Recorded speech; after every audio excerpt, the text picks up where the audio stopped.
Alright, still a bunch of craziness with the wind. It ain't ceasing anytime soon, it doesn't look like.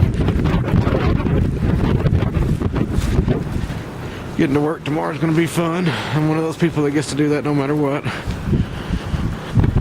Dogs are mad at me right now because I had to throw them out of the snow pile and then walk them back up.